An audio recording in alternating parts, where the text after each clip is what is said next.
In this sense, you can be a success sitting by yourself in a quiet place, contemplating the world. Achievement is considerably different. Achievement refers to getting what you want rather than wanting what you get. Achievement means the ability to set goals and objectives, to make plans of action, and then to implement the plans and to overcome obstacles and adversity to achieve the ends that you set for yourself. The laws of success apply equally well to achievement, but in addition, there are a series of laws that are specific to goal attainment. These are the laws that we'll describe in this session. The basic rule of human action is that everything you do is aimed at improving your life in some way.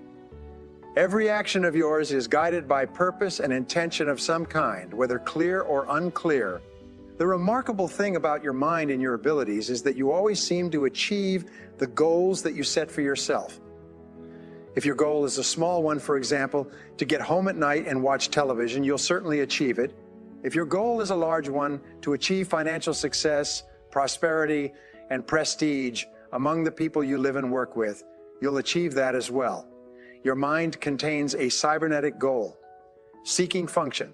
Once you've programmed an intense desire into your subconscious mind, your subconscious and your superconscious minds take on a power of their own, which seems to drive you inevitably toward the attainment of your ideal. In this sense, goal achieving seems to happen almost automatically. The problem is always the setting of clear goals and the harnessing of your mental and physical energy behind those goals. When you learn to do that, the rest seems to happen with an almost irresistible inevitability. As we said in the first session, the application of these laws begins with your becoming perfectly clear about your ideal desired result or purpose. You need to determine where it is you want to end up. Just as you wouldn't go to the grocery store without a shopping list, you wouldn't think of living your life without a clear list of the things that you wish to attain and a written plan of action for the attainment of each of those things. Unfortunately, according to virtually every study, less than 3% of adult Americans have clear, written goals and detailed plans. According to Mark McCormick in his book, What They Still Don't Teach You at the Harvard Business School, people with written goals accomplish 10 times as much in the same period of time as those with no written goals at all. In fact, you can move yourself into the top rank of Americans living today by the simple act of sitting down with a pad of paper and a pen and writing out where you intend to go and what you intend to do to get there over the next 3 to 5 years. You will immediately become a different person, and your chances of accomplishing what you have written down will go up by about 1,000%. In my seminars, I continually urge people to write down 10 things that they want to achieve in the next 12 months. I tell them that if they do this, at the end of 12 months, they can reread the list, and they will find that probably 8 of those 10 items have been achieved, sometimes in the most remarkable of ways. I've had countless graduates from my seminars come back and tell me this is exactly what happens. For example, an insurance executive from Houston took this recommendation from Houston. He had a seminar on a Thursday afternoon. The following Sunday, he sat down and made a list of 10 things he wanted to accomplish within the next 12 months. The following evening, Monday, he opened the list and found, to his astonishment, that he had already accomplished 5 of his 10 one-year goals. He quickly wrote down 5 more goals, bringing his list back up to 10. And by the following Thursday evening, he had accomplished 5 more of the new list. He wrote and told me that he had achieved more in 5 days with written goals than he had expected to accomplish in an entire 12 months of hard work. Aside from clarity regarding your goals, there are 12 laws you need to know and practice if you really aspire to high achievement. The first law of achievement, and one of the most important laws that you'll ever learn, is the law of control. The law of control simply says that you feel positive about yourself to the degree to which you feel you're in control of your own life. The importance of control as a critical element in human personality and performance has long been recognized by the psychological profession. The term that psychologists use is locus of control. The locus, or place of control, refers to where you feel the control is in any particular part of your life. If you feel that you are self-determined and that you make the decisions that determine the direction of your activities, you're considered to have an internal locus of control. If you feel that you are controlled by your boss or your bills or your childhood experiences or your health or anything else, you're considered to have an external locus of control. Now, the location of this place of control in your own mind is the critical element in health and well-being. People with an internal locus of control, those who feel that they are behind the wheel of their own lives, tend to be low stress, high performance personalities. On the other hand, those with an external locus of control, those who feel that what they're doing is determined by other people and other pressures, have a high level of stress and a commensurately low level of performance. The research that's been done in cognitive psychology, the psychology of how you think and the relationship of your thinking to your health and happiness, concludes that a sense of control is absolutely essential for you to perform at your best. The first part of the law of control is the same as the law of change, which says that change is inevitable. Change is also scary for most people, and there's a deep-rooted desire on the part of the majority of human beings to avoid change of any kind, even positive change. However, goals allow you to control the direction of change and to assure that it is predominantly in the direction that you desire. Goals give you control over the critical elements of your life. Without goals, you are really driving down the highway of life with your hands off the wheel.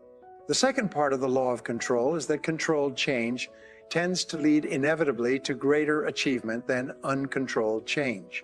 The habit of working toward the accomplishment of important goals on a daily basis will assure that you'll achieve at a far higher level than if you had no goals at all. This is, of course, obvious. The third part of the law is that to take control of your life, you must begin by taking control of your mind. Your ability to think the thoughts you want and to determine the goals and ideal results you desire is the starting point of all happiness and high attainment. Many people believe that life is a series of random occurrences and that things just happen by accident. They don't realize that by failing to plan, they're planning to fail. Nobody actually plans to live a life of underachievement and frustration, but by failing to decide specifically what they want, they end up living unconsciously and unintentionally. And what happens to them in life will appear to be a series of random occurrences over which they have little control. People who believe they have little control over their lives say things like, "You can't fight City Hall," or they say, "It's not what you know, it's who you know," or sometimes they say, "It's being in the right place at the right time." Many of these people believe that success is largely due to luck and to context and has very little to do with themselves. To show how prevalent this attitude is, in a recent survey, 63% of adult Americans revealed that they believed that the only way they were going to achieve financial independence was if they won a lottery of some kind. This means that the great majority of people think that their lives are simply one big crapshoot over which they can exert very little control.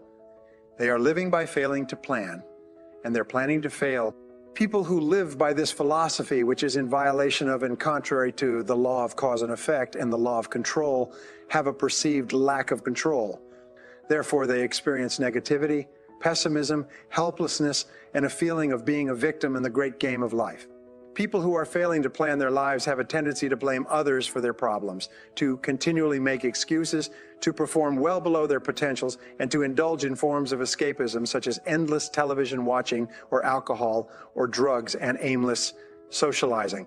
They really don't feel that they can make much of a difference.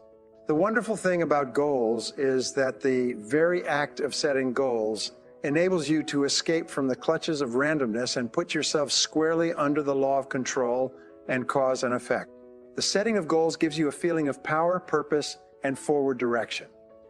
It puts you in charge of your life and makes you feel terrific about yourself. This is why we call goal setting the master skill of success. It's the skill that is more important to your overall happiness and well-being than any other single skill that you can develop. The second law of achievement, which is essential for you to understand, is the law of responsibility. This law says that you are completely responsible for everything you are and have and everything you become and achieve. The concept of individual responsibility is a major issue in life in society today. There are basically two schools of thought on this issue. One school believes that no one is really responsible and that the government or society is to blame for anything unfortunate that happens to anyone. The other school of thought says that in a society of individual freedom, individual responsibility is essential and unavoidable, and that people are responsible for the consequences of the things they do and for the things that they neglect to do. The fact about responsibility is that it's not optional. It's mandatory. No further progress in your life is possible except to the degree to which you assert a higher level of responsibility in that area. No one else can or will do it for you. And the perverse thing about responsibility is that the more that you accept, the more people will want to help you, and the less of it that you accept, the less people will want to have anything to do with you. The first part of the law of responsibility is that since you are always free to choose what you think and what you do, you are where you are and what you are because of your own conduct and your own behavior. Because you have complete freedom of choice and you can do and say anything you want. You can never evade complete responsibility for the things that you do or fail to do. The second part of this law is that responsibility begins with your taking full and complete control over the content of your conscious mind and your dominant thoughts. As I said in the first session, it's what you think that determines your reality. And since only you can control what you think, the very act of seizing control of your thoughts and keeping them on what you want and off of what you don't want is the beginning of self-mastery, self-control, and self-responsibility. The third part of the law of responsibility is simply that no one is coming to the rescue. If it's to be, is up to you. If anything's going to get better in your life, it is only because you get better. If anything's going to change, it's only because you change. If things are going to improve, it is because you improve. A wonderful thing about the acceptance of complete responsibility for who you are and everything you become is that it gives you a tremendous sense of control and freedom. It makes you feel positive and happy about yourself. It puts you on the high road to effective achievement. It enables you to put your foot on the accelerator of your own potential and to move more rapidly toward the accomplishment of the things that are important to you. This brings us now to the necessity of your deciding exactly what it is that you want in life. Here are some simple exercises that you can follow. Your first job is to make a dream list. This is a list of everything that you could ever want to have or be or do, written as though you have no limitations whatsoever on your potential. Imagine for the moment that you have no limitations with regard to your ability or your education. Imagine you have no limitations with regard to resources or contacts. Imagine that you have no limitations with regard to your intelligence or skills or abilities. Imagine that you have no limitations with regard to time or money or other constraints. Just let your mind run freely, and for a few minutes, write down everything that you could think of that you would like to accomplish in the next 1, 2, 3, 5, 10 years or beyond. The key is for you not to allow your self-limiting beliefs and fears and doubts to creep in and sabotage this exercise. The natural tendency of the poor performer is to always be thinking about the reason why things are not possible, rather than defining clearly what he or she wants in advance of taking those limitations into consideration. Some people will come up with a list of 5 or 10 things they want. Others will come up with a list of 200 or 300 items that they wanted to accomplish. One very successful real estate broker, a friend of mine, started off in real estate by writing down everything he could possibly want in a spiral notebook. Over time, he filled many pages with hundreds of small and large goals. Eventually, he became extraordinarily successful in real estate and made an enormous amount of money with which he was able to achieve most of the goals he'd written down. As Tom Hopkins says, goals are the fuel in the furnace of achievement. This goes back to the law of motivation, which says that in order for there to be motivation, there must be a motive.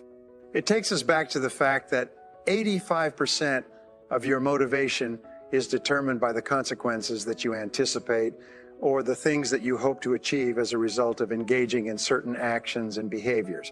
The clearer you are about what you want and the more things that you want, the more motivated and energetic you will be in obtaining those goals. Once you've written down everything you can think of that you want for any reason, set priorities on your goals. Go back over the list and write down either in A, B, or A, C next to each item. Next to the items that are most important to you, the ones that can make the greatest difference in your life and which you desire most intensely, write the letter A. Next to the things that you would really like to have but which are not as important or life-changing as the first category, you write the letter B. Next to each of the remaining items, things that you wrote down that would be nice for you to accomplish but which you don't care about passionately, write the letter C. The second part of this exercise is for you to transfer all of your goals to a separate sheet of paper. Once you've done this, go back over these goals and organize them by writing a 1 next to the most important goal, a 2 next to the second most important goal, a 3 next to the third most important goal, and so on until you've organized all of your goals in order of importance to you. Your one goal should be your major definite purpose, the most important single goal in your life. All really successful men and women have goals in each important part of their lives, but also they have one goal, which is their umbrella goal, the single most important thing they are working on at any given time. In looking at your goals, it's advisable for you to divide them into 3 categories as well. The first category is your personal and family goals. These are the reasons why you're doing what you're doing. It's very important for you to be crystal clear about the underlying reasons why you want the material and intangible goals that you're working for. Many people get sidetracked working for material things and lose all sight of the reasons why they're doing it. Your second set of goals are your career and your material goals. These are the what of your goal list. These are the things that you have to do in order to get to the why. The what are business and financial goals on your list will be things like career achievements, amounts of financial income, quantities of sales or profits. They're the money and the things of your life. Your third type of goals are your personal development goals. These are the how goals. These are the things that you must do or become competent at doing in order to achieve the material goals, which will lead you to the accomplishment of your personal and family goals. And you need to have a set of goals in each of these areas for your life to be in balance and for you to perform at your very best. Once you've taken your original list of goals and broken it down by A's, B's, and C's, and then transferred your A's onto a single page and organized them in order of priority, you're now ready to begin the planning stage. In the planning stage, you take a clean sheet of paper and you write your A1 goal at the top of the page in the present tense as though it were already a reality. For example, you could write, I earn $50,000 per year. Now you use what we call the 20 idea method and write down a list of 20 things that you could do that would help you move toward the attainment of that goal. Write down everything you can think of.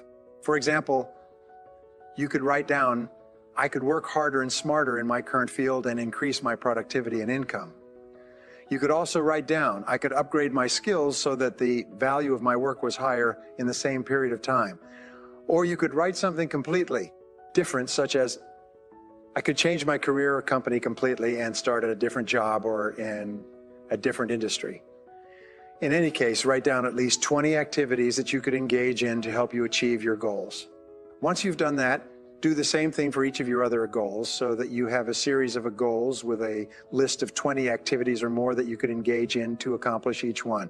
And you sit down with your first list of 20 items under your one most important goal, and you organize those items by time and priority, which are the things which you can do or should do or begin first. What are the things that are most important and would make the greatest difference to the attainment of the goal? Write down an A or a B or a C next to each of the 20 items, and then write down A1, A2, A3, B1, B2, B3, and so on next to the items so that you have organized them from beginning to end. You now have a list of your most important goals organized by priority and a list of the activities you must engage in to achieve those goals, also organized by priority. Your final exercise is to merge your major goals and your major activities into a single plan, and then to begin to organize your day. Today, life around that plan. It's important that you review this plan on a regular basis. One of the most motivational things that you can do is to make a resolution to do something every day to move yourself toward the attainment of one of your most important goals. This will help you to develop and maintain momentum, and you'll be astonished at how rapidly you begin to make progress on even the largest and most challenging goals that you can think of using this method. Once you've made a list of your goals, the third law of achievement is the law of compensation. This law says that you are always fully compensated for whatever you do. It's often called the law of reciprocity, which says that people will always reciprocate in kind for whatever you do, either to or for them. My friend Zig Ziglar, the great speaker and motivator, has formulated what we might call Ziglar's Law, which is a paraphrase of the law of compensation, and it says, you can have anything you want in life if you just help enough other people get what they want. The law of compensation is a sub-law of the law of cause and effect, or the law of sowing and reaping, which says, whatsoever a man soweth, that also shall he reap. Basically, the law of compensation says that whatever you put in, you get out. You cannot reap it unless you have sown it in advance. In fact, you can say that whatever you're reaping today is a measure of what you've sown in the past. If you want to reap something more in the future, you have to sow something more or different or better in the present. It's completely up to you. In Ralph Waldo Emerson's wonderful essay, Compensation, which is one of the finest pieces of writing in the English language, he says that the longer you put in without getting out, the greater will be your return when it finally comes. Some years ago, the Kingston Trio had a song with a line that said, "You've got to prime the pump. You must have faith and believe you've got to give of yourself before you're willing to receive." This law or principle runs throughout all of human history and is virtually invalid. This leads us to the fourth law of achievement, the law of service, which says that your rewards in life will always be in direct proportion to the value of your service to others. The first part of this law is that all fortunes begin with the sale of personal services. The second part of this law is that if you wish to increase the size of your rewards, you must increase the quality and quantity of your service. The third part of the law of service is everyone works on commission. Tom Peters, in his book In Search of Excellence, says that the top managers in the leading companies all seem to have an obsession with customer service. The most successful men and women in our society are those who are able to lose themselves in serving the people who depend upon them, their customers, their employers, and others.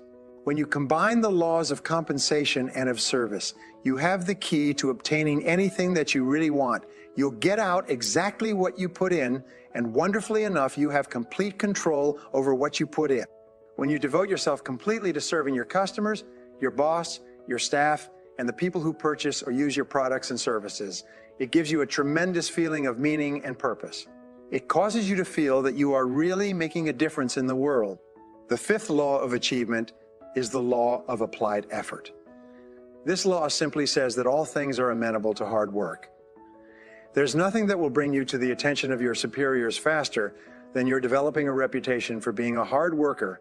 People who are in a position to help you and accelerate your career will tend to be very impressed by your willingness to work harder and longer than anyone else.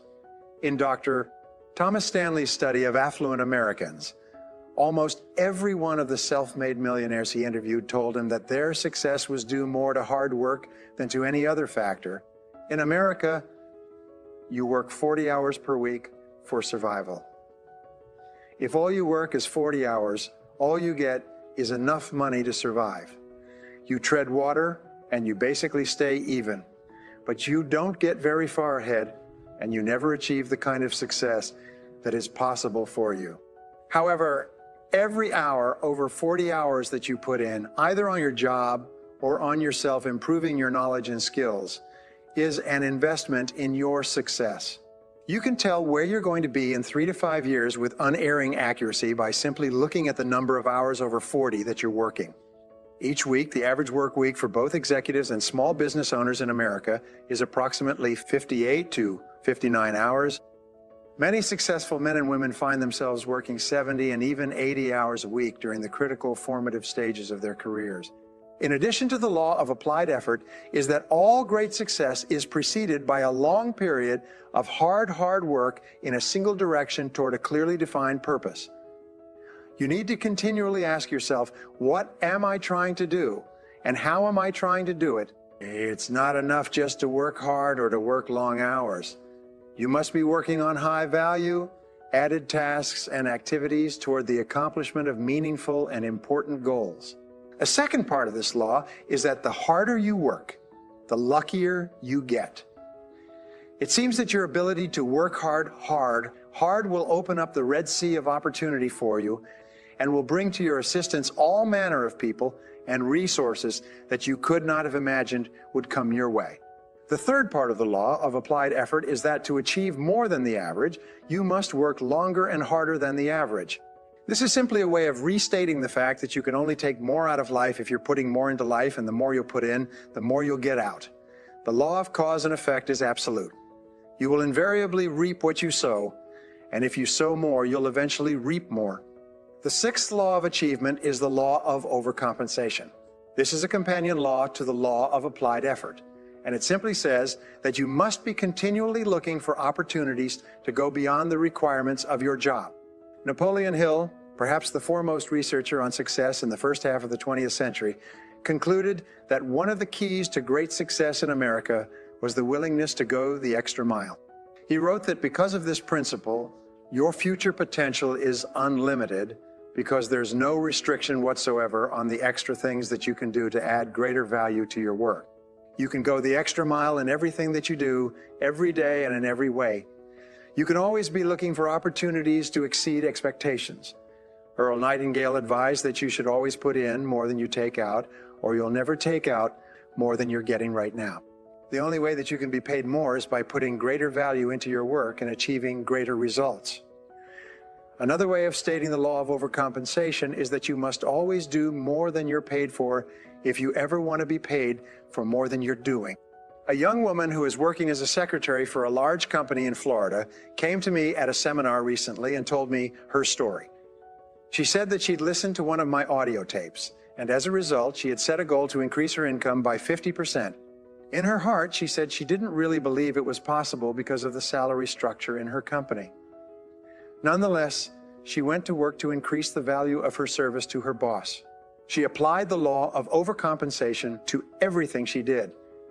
She learned how to do new things, and she began a little earlier and stayed a little later. To make a long story short, within 6 months, her boss had quietly raised her salary in stages from $1,500 per month to $2,250 per month, and had given her these increases without her ever having asked for them.